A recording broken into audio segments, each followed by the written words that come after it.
사도신경으로 신앙 고백합니다. 나는 전능하신 아버지 하나님 천지의 창조주를 믿습니다.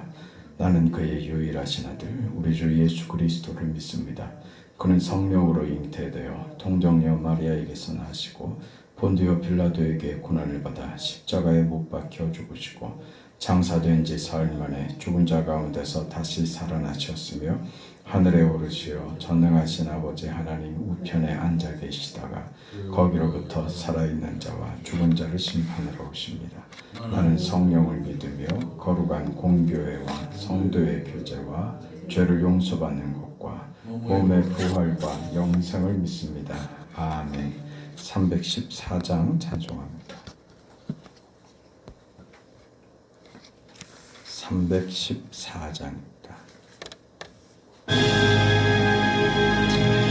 내 구주 예수를 더욱 사랑 엎드려 비는 날 들으소서. 내 진정 소원이 내 구주 예수를 더욱 사랑 더욱 사랑. 이전엔 세상 막 기뻤어도 지금 내 기쁨은 오직 예수. 밤하늘 비는 날 내 구주 예수를 더욱 사랑 더욱 사랑. 이 세상 떠날 때 찬양하고 숨질 때 하는 말 이것일세. 밤하늘 비는 날 내 구주 예수를 더욱 사랑 더욱 사랑. 아멘.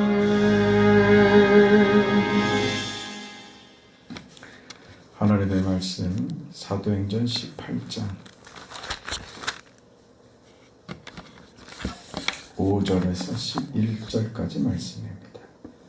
사도행전 18장 5절부터 11절까지 말씀, 하나님의 말씀을 우리 함께 읽습니다. 실라와 디모데가 마게도냐로부터 내려오매 바울이 하나님의 말씀에 붙잡혀 유대인들에게 예수는 그리스도라 밝히 증언하니 그들이 대적하여 비방하거늘 바울이 옷을 털면서 이르되 너희 피가 너희 머리로 돌아갈 것이요 나는 깨끗하니라. 이후에는 이방인에게로 가리라 하고 거기서 옮겨 하나님을 경외하는 디도 유스도라 하는 사람의 집에 들어가니 그 집은 회당 옆이라. 또 회당장 그리스보가 온 지방과 더불어 주를 믿으며 수많은 고린도 사람도 듣고 믿어 세례를 받더라. 밤에 주께서 환상 가운데 바울에게 말씀하시되 두려워하지 말며 침묵하지 말고 말하라. 내가 너와 함께 있음에 어떤 사람도 너를 대적하여 해롭게 할 자가 없을 것이니 이는 이 성 중에 내 백성이 많음이라 하시더라. 1년 6개월을 머물며 그들 가운데서 하나님의 말씀을 가르치니라. 아멘. 바울이 고린도에서 전도 활동을 계속하고 있는 중입니다. 우리 아는 대로 원래 계획하지 않았던 그 선교 여행길입니다. 마게도냐 지방에 그 성령의 강권하심으로 들어오게 됐고, 그리고 지금 그 남단 쪽으로 내려와서 아테네를 거쳐서 고린도에 이르릅니다. 이 모든 과정이 순조롭지 않습니다. 어려움이 많았고 많은 반대에 부딪히고 어려운 상황 속에 있었습니다. 고린도에서도 예외가 아니었습니다. 오늘 우리가 읽은 대로 보면 바울이 유대인에게 예수는 그리스도라 밝히 증언하니 6절에 그들이 대적하여 비방하거늘 여전히 반대에 부딪히고 곤란한 지경을 겪게 됐다는 것이죠. 이 9절 말씀을 보면 밤에 주께서 환상 가운데 바울에게 말씀하시되 두려워하지 말며 침묵하지 말고 말하라. 내가 너와 함께 있음에 어떤 사람도 너를 대적하여 해롭게 할 자가 없을 것이니 이는 이 성중에 내 백성이 많음이라. 이 주의 말씀을 듣죠. 지금 바울에게 있어서 환상 가운데 주께서 하신 이 말씀이 지금 고린도에서의 이 사역, 지금 그가 선교 사역 가운데 계속해서 겪고 있는 이 어려움과 대적하는 자들로 인해서 심히 그 힘든 일들 속에 있는데 이 일을 견뎌낼 수 있는 힘을 얻게 된 것은 분명합니다. 그래서 이 고린도에서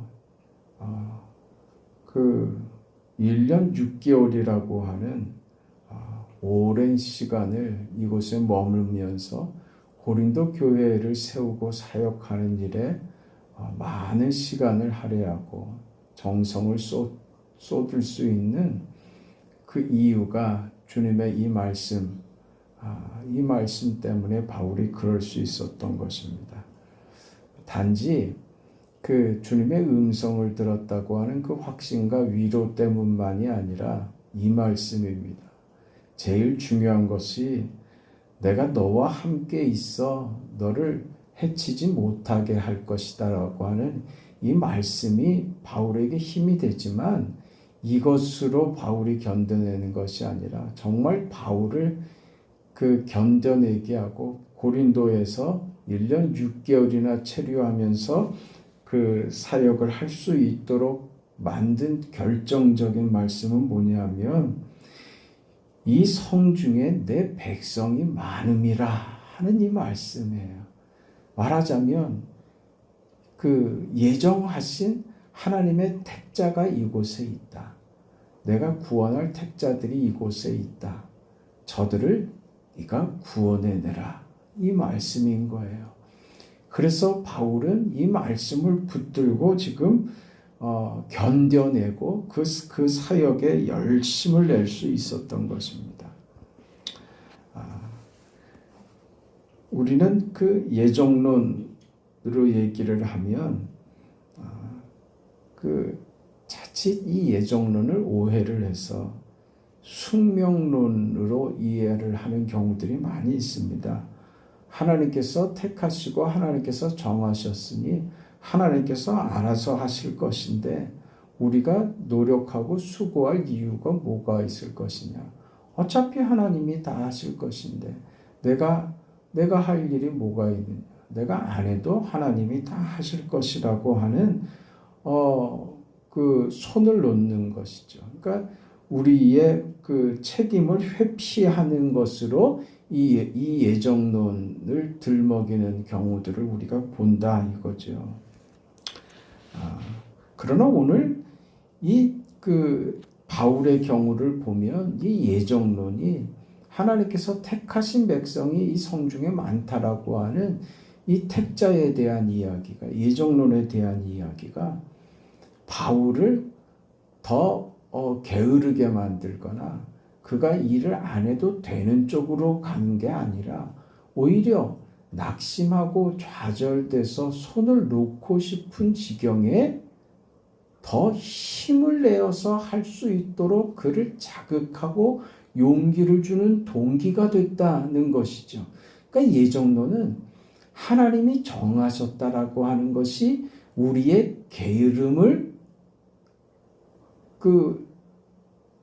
우리 게으름에 대해서 우리가 핑계댈 조건이 아니라 오히려 하나님의 예정이 우리로 하여금 없던 힘도 나게 만드는 것이다.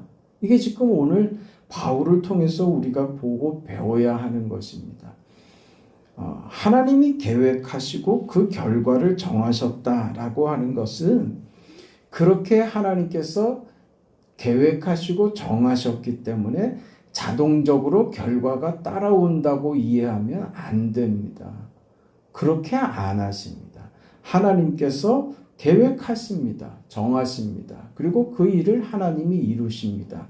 그러나 이루어 가시는 하나님의 방식은 우리를 통해서만 하시겠다고 작정하신 거예요.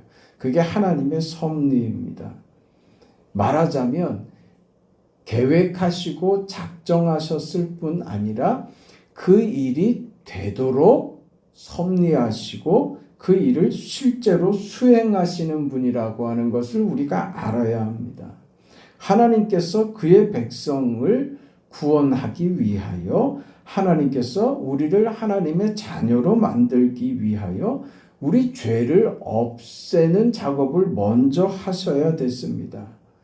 구정물에 손을 담가야만 했던 것입니다. 손을 담가서 그릇을 씻어내야 하는 것이죠. 이것을 하나님이 친히 하신 것입니다. 그래서 아들 예수를 이 땅에 보내셨고 예수를 십자가에 못 박아 죽게 하심으로써 구원할 저들의 죄를 용서하는 일을 하나님이 하시는 것입니다. 그리고 거기에 우리에게 예수를 믿어 구원받으라고 요구를 하심으로써 우리가 예수를 믿어야 구원을 받는다. 이렇게 하신 것이죠. 그러니까 우리 편에서는 내가 예수를 믿어야 구원을 받는 것입니다. 우리 편에서는 내가 믿지 않는데 무슨 구원이 있겠어요? 그렇죠. 근데 우리 안에 그 믿음이 우리 안에 그게 납득이 되고 설득이 돼서 우리가 믿더냐 이거죠. 안 되는 것입니다. 그래서 하나님이 믿어야 구원받는다라고 하시며 믿음까지도 우리에게 선물로 주시는 거예요. 그리고 우리가 믿는 그 믿음의 행위를 하나님이 우리의 행위로 봐주시는 거예요. 그래서 우리를 구원하시는 거예요. 너 가만히 있는다고 그냥 내가 핀셋으로 딱 뽑아가지고 그냥 천국으로 옮기고 그런 식으로 구원이 이루어지는 것 아니란 말입니다. 하나님께서 계획하시고 다 이루신 후에 그 다음에 우리에게 반응하도록까지 역사하신다는 거예요. 그래서 우리에게 믿음을 주시고 그 믿음을 가지고 예수를 그리스도로 고백하고 인정하는 믿음의 고백을 하게 하시는 거죠. 우리 편에서 뭔가 한 것 같은 거를 하나님이 허락해 주시는 거예요. 그러니까 우리를 참여시킨다는 말이에요. 구원은 하나님의 의지입니다. 예정이라는 것은 그런 의미에서 사용되는 거예요. 하나님이 하나님의 백성을 구원하고야 말겠다고 하는 하나님의 의지가 그 계획으로 나타나고 예정으로 나타나고 섭리로 나타나서 결국은 구원하시고야 마는 하나님의 역사, 결과를 이루고야 마시는 하나님의 역사가 구원이다. 여기에 하나님의 그 의지가 우리의 어떤 거부나 반대나 불순종이나 우리가 딴 길로 가는 우리의 고집보다 하나님의 의지가 더 강하다. 그래서 하나님의 뜻대로 되고야 만다고 하는 게 예정인 거예요. 그래서 이 말이 어떻게 되냐면 우리 구원에 있어서 우리가 예수를 믿어 구원을 받는 것처럼 그러니까 그 우리의 반응이 나타나도록 우리가 구원에 우리가 참여할 수 있도록 사실은 하나님이 우리 안에 다 이루신 거지만 그 내 구원에 내가 참여한 것처럼, 내가 반응한 것처럼 결과를 이루셔서 구원을 허락하시는 그 하나님, 그 하나님의 방식입니다. 이것이 나의 구원만이 아니라 지금 예수 믿지 않은 이 사람, 택한 백성 이 사람을 구원하는 데 있어서 누구를 통해서 구원하겠다고요? 네가 전도해라 이거예요. 너의 전도를 통해서 이 사람이 구원받도록 내가 그렇게 계획했다 이겁니다. 이게 예정이에요. 가만히 두면 알아서 된다로가 아니라, 그러니까 이게 얼마나 복잡하고 어려우며 피곤한 방법인지 알아야 돼요. 왜요? 우리가 순종하지 않기 때문에. 근데 왜 하나님은 이런 복잡하고 어려운 방법을 정하셨을까? 그냥 편하게 하실 수 있을 텐데 그냥 갈라버리고 그냥 하나님이 원하시는 대로 뚝딱 해버리면 그만이실 텐데 왜 우리 구원에 우리에게 믿음을 주시고 은혜로 선물로 믿음을 주셨으면서 반응으로 믿음의 고백을 받아내셔서 그리고 우리의 구원을 스스로 확인하고 이 자리, 예수의 십자가 구속의 자리에 우리를 참여시킬까? 그것은 단지 내가 천국 가는 것으로의 목적이 아니기 때문이에요. 그 일에 구원에 우리를 참여시킨 것은 내가 너의 구원을 위하여 예수께서 성육신하시고 십자가에 죽고 부활하신 그 삶을 우리 삶에 적용시키는 거예요. 그러니까 단지 내가 예수 믿어 구원받았다라고 하는 것은 이제 나는 죽어도 천국 간다라고 하는 무슨 보험을 하나 들어놓은 것으로가 아니라 이제 내 인생이 그리스도화 되어야 한다는 것이 이 구원 속에 내포되어 있는 의미이며 예수의 삶이 이제 나의 삶이 되어야 하는 이유가 되는 거예요. 구원은 그것입니다. 내가 예수의 삶을 내 삶 속에 적용하는 거예요. 그래서 구원받은 자의 삶은 뭐예요? 성육신의 삶이 되어야 되는 거예요. 낮아지고 세상 가운데 낮아지고 그곳에 처해서 예수님께서 구정물에 손을 담그신 것처럼 우리도 구정물에 손을 담그는 거예요. 그리고 결국 십자가에 죽는 자리까지 가는, 그러니까 나를 쳐서 복종시키고 나는 죽고 그리스도가 사는 이 삶이요. 이건 무슨 도덕적이고 거룩한 성품에 도달하는 어떤 목적으로서만이 아니라 실제로 그런 삶을 살아야 된다고요. 그 인생이 우리 현실 속에서 그 인생이 되어야 된단 말입니다. 그걸 우리는 구원받아 놓고서 그걸 별개의 것으로 처리해 놓고 그저 예수 믿는 것을 내가 세속적으로 사는 삶에 무슨 도움이 필요하면 그 꺼내 쓰는 정도로 하나님을 사용하려고 드니까 우리 삶에 어떤 변화도 없고 어떤 다른 것도 없고 하나님이 우리 속에 허락하신 구원이 아무런 힘도 발휘하지 못하는 것이 되는 거예요.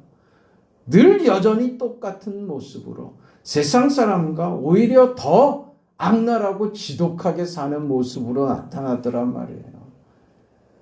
하나님이 우리를 구원하셨다는 것은 그 자리 아닙니다. 절대로 그 자리가 아닙니다. 이건 외면하고 싶죠. 이 짐을 지고 싶지 않은 거예요. 이런 십자가는 바울이 지는 거고 우리같이 평범한 사람은 그저 내가 예수 믿는 것만으로 하나님이 만족하시는 것이고 그걸로 나는 할 바 다 했다. 이렇게 끝나는 것 아니라니까요. 그러니까 인생에 고단함이 찾아오는 거예요. 어려움이 찾아오는 거예요. 우리를 만드시기 위해서. 깎고 다듬고 굴리시는 거예요. 이걸 깨달아야 합니다. 이 자리로 가야 됩니다. 지금 하나님께서 고린도에 있는 당신의 백성을 구원하기 위하여 바울에게 요청하는 거예요. 내 백성이 성 중에 많다. 그러니 너는 두려워하지 말고 담대하게 이 말씀을 전해라 이거죠. 왜 전해야 된다? 내 백성이 많다. 이 말씀 앞에 바울이 용기를 내는 겁니다. 그렇다면 그 일을 누구를 통해서? 너를 통해서 하겠다고 하시는 거예요. 그럼 우리가 말을 안 들으면, 우리가 순종하지 않으면, 그러면 저 사람 구원하지 않겠다 이겁니다. 이게 예정이에요. 우리가 순종하지 않으면 저 사람은 구원받지 못합니다. 내가 전도하지 않으면 저 사람은 구원받을 길이 없습니다. 여기서 부딪히는 거예요. 그럼 하나님의 예정은 어디 가고 하나님이 계획하신 일이 내가 거부하면 안 된다면 하나님이 나보다 약하다는 것인데 그런 의미가 아니라 방법을 하나님께서 그렇게 하셨다는 거예요. 그게 뭐예요? 이 사람을 구원하겠다고 하는 하나님의 계획과 의지, 하나님의 것입니다. 불순종하는, 그 말을 따르지 않는 불순종하는 것은 나의 마음입니다. 내 고집입니다. 그렇다면 보세요. 하나님의 고집이 셉니까? 내 고집이 셉니까? 하나님이 의지를 꺾으시겠어요? 나를 통해서 내가 전도하지 않으면 구원받지 못합니다. 이게 하나님의 방식입니다. 그러면 내가 안 하면 안 되게 내버려 두시는 하나님이시냐 이거죠. 그러니까 결국 우리 신앙의 싸움은 뭐냐 하면 오늘 본문을 통해서 우리가 배워야 할 것은 뭐냐 하면 하나님께서 하시는 일, 그 일을 우리를 통해서 오늘 나를 통해서 하시겠다고 하는 이 말씀은 무슨 뜻이냐 하면 나의 순종을 받아내겠다고 하는 하나님의 의지라는 것을 알아야 된다고요. 내가 하나님의 고집과 하나님의 의지를 이겨먹을 수 없어요. 절대로 이길 수 없습니다. 그러면 누구의 의지와 누구의 고집이 꺾이겠습니까? 내 고집이 꺾이죠. 그걸 누가 하신다고요? 하나님이 하신단 말입니다. 하나님이 이 사람을 구원하기 위하여 내 고집과 내 의지와 내 불순종을 꺾어서라도 순종하게 하셔서 이 사람을 구원하고야 만다. 이게 지금 예정론에 담겨져 있는 의도이고 의미인 것입니다. 하나님이 계획하시고 하나님이 정하시는 일은 하나님이 반드시 이루고야 마십니다. 우리 신앙의 싸움은 바로 이것이에요. 우리 현실 속에서 우리가 얼마나 하나님 앞에 순종으로 반응하는가 하는 싸움이에요. 여러분 순종하셔야 돼요. 순종하셔야 돼요. 그러니까 우리는 세상 속에 살면서 내 어떤 그 욕심이나 의지나 생각이나 이런 것들을 그 이루기 위하여 하나님을 동원시키는 것이 아니라 하나님의 뜻이 내 생각보다 옳으며 하나님의 뜻이 내 생각보다 깊은 줄 알고 높은 줄 알고 언제나 그 앞에 순종하려고 하는 자세가 되어야 합니다. 주의 말씀을 받으면 아멘 하고 그러지 못했던 자신의 모습을 뒤돌아보면서 하나님의 뜻대로 순종하겠습니다 하는 회개하는 자세로 하나님 앞에 굴복하는 자세로 하나님 앞에 항복해야지 돼요. 왜 하나님과 맞서려고 들고 고집을 꺾지 않고 이거 안 해주면 나 하나님 뜻대로 살지 않을 거예요. 이거 안 들어주면 안 돼요. 그 고집을 부리면 우리 인생은 고단해집니다. 신앙은 바로 그 자리입니다. 바울은 지금 온갖 어려움 속에 계속되는 도전과 방해와 거친 환경 속에 놓여 있습니다. 정말 그는 손을 놓고 싶을 지경입니다. 그때 이 성중에 내 백성이 많다라고 하는 주님의 말씀이 그러하여금 고린도에서 1년 6개월이나 머물면서 사역을 하게 만드는 원동력이 됐습니다. 여러분, 내가 너를 통하여 할 일이 많다. 너의 인생에 내가 복된 것을 담아야 되겠다. 너를 귀하고 아름답게 만들어야 되겠다. 네 인생이 얼마나 귀하고 내가 하나님의 자녀인 것이 얼마나 아름다운 생을 받은 것인지 내가 너의 인생에 확인시켜야 되겠다. 내가 너를 귀하고 복되게 만들었다.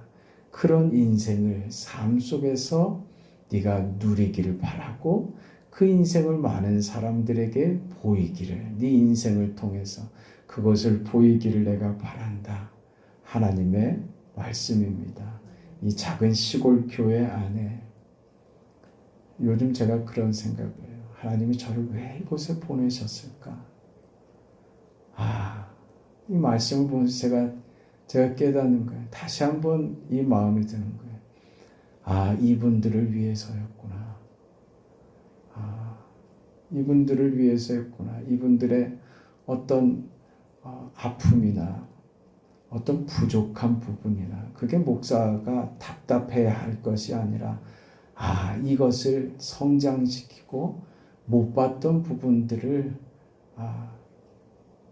마지막으로 하나님 앞에서 위대하고 복된 인생으로 한번 활짝 피는 그런 인생으로 같이 만들어 가라고 저를 여러 가지로 단련하시고 이곳까지 오게 하시고 그리고 여러분 인생에 그 저를 또 만나고 그래서 이 교회 안에서 서로 각자의 짐과 각자의 역할을 해서 서로가 여러분이 더 좋아져야 되며 여러분이 더 복되어야 되며 여러분 인생이 얼마나 귀한가 하는 것을 생을 통해서 경험하셔야 되며 그리고 교회 안에서 교회를 더 복되고 영광스럽게 하나님의 교회를 위대하게 만들어가는 일에 여러분의 인생이 그렇게 쓰임받도록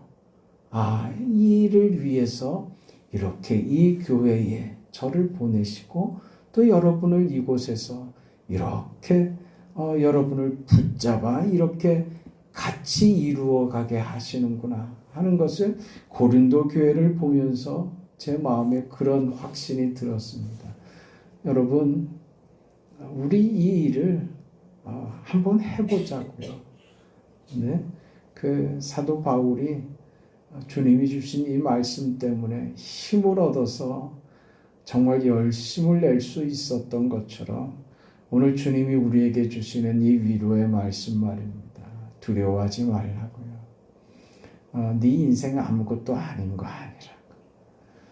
별것 아닌 인생 아니고 매일매일 반복되는 그냥 지루한 그런 인생 아니라고. 그 너의 삶과 그 시간에 내가 영광을 담고 의미를 담고 우리 인생이 얼마나 복되고 귀한가 하는 것을 우리 인생을 통해서 하나님이 참여하시고 참견하시고 의지를 가지고 우리 속에서 일하기를 원하신다. 이걸 지금 우리에게 가르치고 있습니다. 그런 교회 만들어 가시죠. 그런 여러분의 인생 복되게 귀하게 말이죠. 영광스러운 인생을 살아내는 오늘 저와 여러분이 되시기를 주의 이름으로 축원합니다. 영광의 아버지 하나님, 은혜와 사랑을 감사합니다. 바울의 고단하고 정말 지칠 수밖에 없는 그 사역의 일정 속에 그가 힘을 낼 수 있고 정말 그 속에 없었던 열심과 뜨거운 확신으로 더 충성하여 일을 할 수 있었던 것이 주께서 하신 이 말씀, 이 성중에 내 백성이 많다. 그러니 너는 두려워하지 말고 용기를 내서 네가 전해야 될 그 말을 열심히 부지런히 전하라고 하는 이 말씀 앞에 바울은 용기가 났고 힘이 났던 것처럼 오늘 우리들의 생애에 우리 하나님께서 찾아와 주셔서 우리 생이 우리의 현실이 의미 없는 것이 아니고 우리가 살아가는 오늘 하루가 정말 하나님의 손 안에 있는 은혜 안에 있는 귀한 시간이요 의미 있는 시간이요 하나님께서 우리 속에서 함께 하시는 복된 시간이라는 것을 깨닫고 우리 인생에 우리 생애에 하나님을 담으며 그 영광스러운 뜻을 하나님의 거룩하신 일에 그 역사의 계획에 하나님이 정하신 그 뜻에 우리 교회가 이 일을 동참하고 순종하고 복종하여 이 일을 이루므로 영광스러운 하나님의 일을 이루어가는 그 감격과 기쁨과 생의 환희가 넘치게 하여 주시옵소서. 이 아침에 우리의 간구를 하나님 들어주시고 사랑하는 모든 성도들 한 주간의 삶을 지켜주시며 병상에 있는 성도들에게 주께서 은혜와 긍휼로 주의 따스한 손길로 구원의 손길로 찾아가시고 위로하시고 힘 주시옵소서. 예수님의 이름으로 기도합니다. 아멘. 하늘에 계신 우리 아버지여 이름이 거룩히 여김을 받으시오며 나라가 임하시오며 뜻이 하늘에서 이루어진 것 같이 땅에서도 이루어지이다. 오늘 우리에게 일용할 양식을 주시옵고 우리가 우리에게 죄 지은 자를 사하여 준 것 같이 우리 죄를 사하여 주시옵고 우리를 시험에 들게 하지 마시옵고 다만 악에서 구하시옵소서. 나라와 권세와 영광이 아버지께 영원히 있사옵나이다. 아멘.